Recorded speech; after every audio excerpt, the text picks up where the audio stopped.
Opel nos cuenta la historia de un coche que ya se ha fabricado en una cantidad asombrosa, 14 millones de unidades, de las cuales más de 11 corresponden a la fábrica que tiene en Figueruelas, en Zaragoza, España. Resulta cierto también que si tienes unos cuantos años, es muy posible que hayas tenido una historia vinculada al Opel Corsa. Personalmente, y sin ir más lejos, tenía un muy buen amigo que tenía el Opel Corsa GT, que ahora aparece en la pantalla de muchos Opel cuando inicia sesión. Y yo mismo aprendí a conducir en la autoescuela con un vetusto Opel Corsa 1.5 diésel. Es un coche, como el Ford Fiesta, el Renault 5 y tantos otros, que forma parte de nuestra cultura y de nuestro crecimiento como personas y como país. Y además es un coche tremendamente importante para la marca, como te voy a intentar explicar a continuación, con esta última versión, que es probablemente la mejor que nunca ha fabricado Opel del Corsa. ¿Qué tal, mis queridos amigos? ¿Cómo estáis? Pues hasta aquí, hasta la campiña germánica, en los alrededores de Frankfurt, nos hemos venido para contarte. Ya teníamos ganas de hincarle el diente al nuevo Opel Corsa. ¿Por qué se la juega Opel? Bueno, pues porque el Corsa ha sido tradicionalmente un coche que ha marcado el devenir de la marca, y en sus mejores tiempos el Corsa fue el que tiró de las ventas. Luego Corsa se convirtió como marca alemana, como bien sabes, en los 90, en los primeros 2000, finales de los 80, en una marca que era una de las top en España, y poco a poco su público, su usuario habitual ha ido cambiando, ha ido evolucionando, y ahora le quieren dar un cambio radical de nuevo a la imagen de la marca para llevarlo hacia los más jóvenes. Y si te fijas, ahora mismo los Opels que ves circulando por las calles son básicamente el Astra, es el Mokka y es el Corsa, por supuesto. El Corsa es un coche muy importante porque, para que te hagas una idea, en los dos mayores mercados de Europa, en el inglés y en el alemán, es líder de ventas en su segmento, y por los últimos 2 años. O sea que multiplica por 4 que este coche sea líder de venta en el mercado más grande, y tiene que seguir siéndolo, y para eso lo que han hecho es una renovación súper ambiciosa del Corsa, que vamos a ir contándote poco a poco, la versión tope de gama. Como veis, este es un acabado GS que llama Opel, y además es la versión eléctrica. No te asustes para todo aquel que no quiera un coche eléctrico. Opel va a vender el Corsa con motorizaciones térmicas ICE, como se llama ahora, Internal Combustion Engine, con 75 y 100 caballos. Luego va a haber versiones híbridas ligeras, 48 voltios, algo más allá de la ligereza. Según Opel, el coche es capaz de circular en modo eléctrico en ciudad hasta un 50%, con un motorcico eléctrico de 28-29 caballos de potencia, que está para algo más que apoyar el motor térmico. Es capaz de moverlo en determinadas circunstancias y siempre va a arrancar en eléctrico si hay suficiente carga en esa pequeña batería de menos de 1 kWh, 0,9 kWh. Y luego están las versiones eléctricas. Una cosa novedosa y bastante llamativa es que, bueno, ya vas viendo los cambios estéticos. Opel ha decidido tener 2 versiones eléctricas distintas de su nuevo Corsa. Una, la de 136 caballos que ya conocíamos, y otra esta, que es la de 156 caballos, con una batería nueva que, según el gráfico que nos ha mostrado Opel, reales tiene 51 kWh solamente, y teóricamente 1 kWh más, siempre según los datos que nos ha dado la marca en la presentación oficial de Opel aquí en Alemania, que la versión anterior. Sin embargo, pasa de 355 kilómetros aproximadamente de autonomía a 405 kilómetros, siempre te hablo redondeando los términos. O sea que el coche ha ganado 50 kilómetros. Ahora vemos un poquito dónde está esa ganancia. Por lo demás, los cambios son principalmente estéticos. Aquí ves este nuevo color con el techo de color negro, un techo de cristal arriba muy bonito, la verdad. Ahora lo vamos a ver. Y también cambios en las llantas. Estas versiones eléctricas llevan unas llantas que se supone que favorecen el rodar, la aerodinámica, y una estética trasera también nueva atrás, con el emblema de Corsa, como están haciendo todos los vehículos nuevos que saca Opel. Es un coche que tiene un margen en la gama de precios tremendo, impresionante. Las versiones más económicas van a partir de algo por encima de los 15.000 euros y van a acabar en los 35.000 de tarifa, que vale este, que tiene 156 caballos y más de 400 kilómetros de autonomía, que se beneficia de las ayudas, los 7.000 famosos que tardan en llegar, etcétera, pero que al final acaban llegando. O sea que al final este se va a quedar en unos 28.000 euros como precio tope. Ya es un precio alto, pero como digo, va a haber versiones para todos. Y si os parece, lo que vamos a hacer es meternos en el interior para explicarte qué tal va, para explicarte qué tal funciona y cuáles son los cambios, porque hay cambios en el equipamiento que hacen que este coche, además de los cambios estéticos y de las versiones motorizadas nuevas, eléctricas o no eléctricas, que te acabo de contar, haya pegado un salto adelante que corresponde más a una versión nueva que a un cambio de ciclo de vida medio, como es el caso de este Corsa. Así que nos ponemos al volante y te sigo explicando detalles de este coche. ¿Buscas un coche nuevo? Entra en carwow.es y mi equipo te ayudará a encontrarlo y conseguir el mejor precio.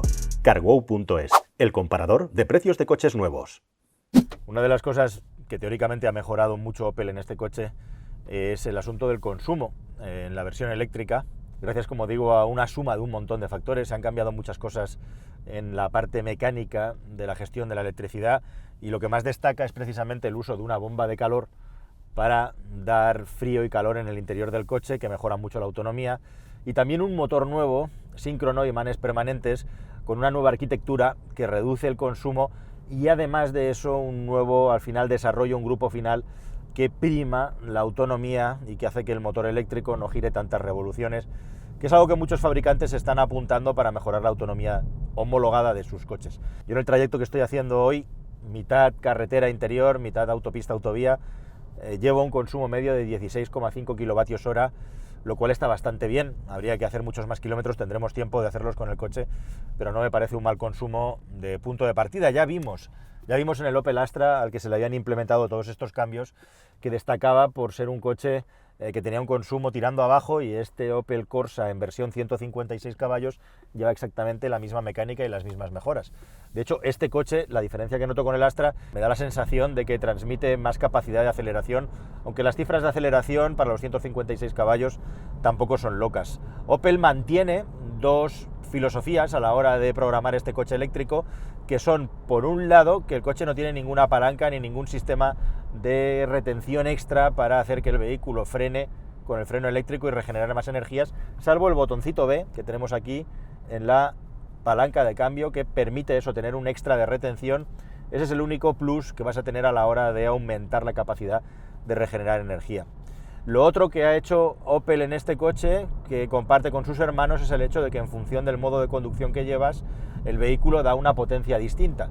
Es algo muy habitual en coches eléctricos. Tenemos que en el modo Eco, en el que además la climatización también se pone en un modo ahorrativo, disponemos de 82 caballos de potencia. En el modo normal disponemos de 109, y es solamente en el modo Sport en el que tenemos 156 caballos disponibles para acelerar, cosa que en los tres casos nos va a dar los 156 si pisamos hasta el fondo del acelerador, como estoy haciendo yo ahora mismo. Hay un botón y hacemos el kick down, es decir, le pedimos al coche, por el motivo que sea, la máxima aceleración. El coche nos lo va a dar independientemente del modo de conducción en el que estemos, siempre como os estoy contando en las versiones eléctricas. Por cierto, hablando de versiones, la nueva versión Mild Hybrid, la nueva versión con etiqueta Eco, la nueva versión con una hibridación ligera, aunque en este caso yo le llamaría que está más cerca de un híbrido que de un híbrido ligero, precisamente por tener ese motor eléctrico de cerca de 30 caballos de potencia. Además, se estrena una caja de cambios nueva de doble embrague con 6 relaciones que habrá que probar. El eléctrico lógicamente es automático, como todos los eléctricos, y luego las versiones más económicas de 75 y 100 caballos, las versiones de gasolina pura y dura, van a tener la posibilidad de montar el cambio manual, que es lo que prima en los vehículos más económicos. Bueno, ¿cómo es este nuevo Opel Corsa a la hora de ser conducido? Pues a mí me transmite la sensación de ser un coche hecho con mucha solidez. La sensación que me transmite es un coche bien plantado en la carretera y que transmite una sensación de conducción propia de un coche más grande, que es algo que también notas cuando conduces el Opel Astra nuevo.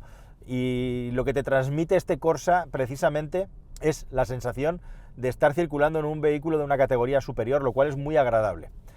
Me llama mucho la atención un detalle: todos los coches eléctricos por fuerza tienen que tener un sistema de generación de ruido en el exterior, pero Opel ha decidido que en el interior del vehículo no haya ningún tipo de silbido, zumbido, efecto de sonido. Multitud de coches eléctricos lo tienen de una manera u otra, alguno de estos elementos. En algunos simplemente eso se escucha como un zumbidito, que yo no entiendo muy bien qué sentido tiene. Aquí no hay nada. Ahora mismo estoy circulando por Poblado y podéis escuchar y sentir como cuando acelero, lo único que hay es un ligero aumento del sonido de rodadura y del viento, pero ni zumbidos, ni pitidos, ni efectos especiales. Eso, sumado al tacto de solidez del coche, me parece de lo mejor que tiene y lo más convincente que tiene este nuevo Corsa, que a mí personalmente es un tacto que me gusta mucho. Otra cosa que ha cambiado respecto al anterior Corsa eléctrico, que tengo fresco en la memoria, es que la suspensión ahora se ha mejorado y es claramente más dura. Es una suspensión más ambiciosa.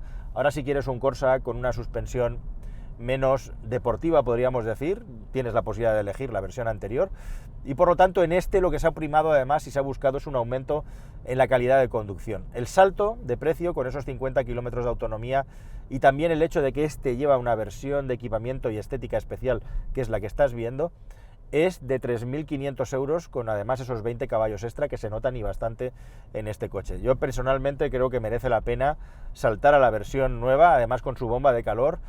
Te va a garantizar unas autonomías mucho mejores si te mueves en ambientes fríos en invierno y por lo tanto yo lo tengo clarísimo. Es un coche por lo demás con unas calidades de construcción aparentemente bastante buenas. Me gusta mucho cómo está concebida la instrumentación, al igual que en otros Opel, una pantalla grande, muy sencilla, muy simple, pero muy fácil de leer y con la información precisa del ordenador de a bordo. Puedes tener también, si lo deseas, información del sistema de asistencia a la conducción. Lo que sí que es posible y tiene este coche ahora es una pantalla mucho mejor en lo que se refiere al sistema multimedia, que no necesita de cables tanto para el Apple CarPlay como el Android Auto, y que además trae la novedad no solamente de llevar un procesador Qualcomm, sino que, algo de lo que se enorgullece Opel, tiene la posibilidad de actualizaciones remotas, es decir, actualizaciones OTA, con lo cual el sistema operativo de este coche se supone que va a ir mejorando con el paso del tiempo y que se va a ir actualizando por sí mismo. Otro elemento fundamental que Opel siempre cuida, más bien dos elementos que son marca de la casa, y a mí me congratula que lo siga manteniendo esa filosofía, es el asunto de la iluminación exterior y de los asientos. Unos asientos en esta versión GS claramente por encima de la media, con un mullido, con un tacto más bien duro, con una mezcla de cuero sintético y también de tejidos. Muy agradable, como puedes ver. Y en lo que se refiere al exterior, iluminación que en todas las versiones, sea el coche que seas, sea la versión que sea, va a tener luces LED, con además la posibilidad de tener matriz de luces de LED con 14 elementos sumando los dos focos que hacen que este coche, pues a nivel de iluminación exterior, esté a la vanguardia de entre los hermanos de su clase. Según Opel, se ha cambiado igualmente también el diseño del volante. A mí es de las cosas que menos me gusta del coche. Acostumbrados como estamos cada vez más a llevar un volante pequeño o achatado, este prácticamente es un volante tradicional, convencional, sí, está rebajado por debajo, no tiene ninguna pega que ponerle, la verdad. Simple y llanamente a lo mejor que el diseño se me ha quedado un poquito más anticuado respecto a lo que tiene el resto del coche. Hay dos elementos que no han cambiado. Los otros Opel anteriores de la época de General Motors tenían un volante parecido sin esta parte de debajo, y luego están los mandos de la climatización, que son unos mandos que, como puedes ver, son digitales, pero son pequeñitos. Podían haber puesto unos botones un poco más grandes, al igual como los botones del cambio, del sistema de cambio, con la posición P igualmente y la B. Todo esto es 100% made in Grupo Stellantis. E igualmente también este generoso espacio para recargar el teléfono móvil aquí de una manera inalámbrica, lo cual es algo que se agradece enormemente de cara a limpiar todo esto de cables para conectar el Apple CarPlay, para simple y llanamente cargar el teléfono. Opel ha echado el resto con la gama del Corsa, consciente de lo que se juega con este modelo, que es quien tiene que tirar de las marcas en un proceso de electrificación profunda que la marca alemana del grupo Stellantis está experimentando.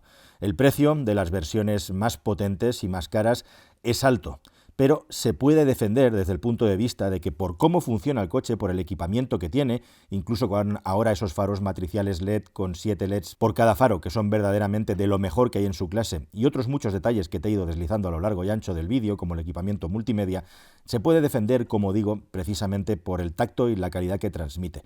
No es un vehículo que se vaya a vender en demasía en estas versiones de mayor precio, pero la sorpresa viene cuando nos fijamos por la parte baja de la lista de precios, que empieza a partir de los 17.000 euros. Es ahí donde te encuentras que este coche está aproximadamente 2.000 euros por encima de lo que cuestan los más económicos del mercado, con unas potencias similares o inferiores. Si a mí me das a elegir entre uno y otro, yo sin duda me quedaría con este, porque la calidad de conducción, de fabricación y el nivel de equipamiento, pero sobre todo en carretera lo que te transmite, está claramente por encima de aquellos modelos. Nada más, queridos amigos, espero que toda esta información os haya parecido interesante y nos vemos en un próximo vídeo que espero que sea, como siempre, más y mejor. Muchas gracias por estar siempre ahí. Hasta el siguiente. Adiós.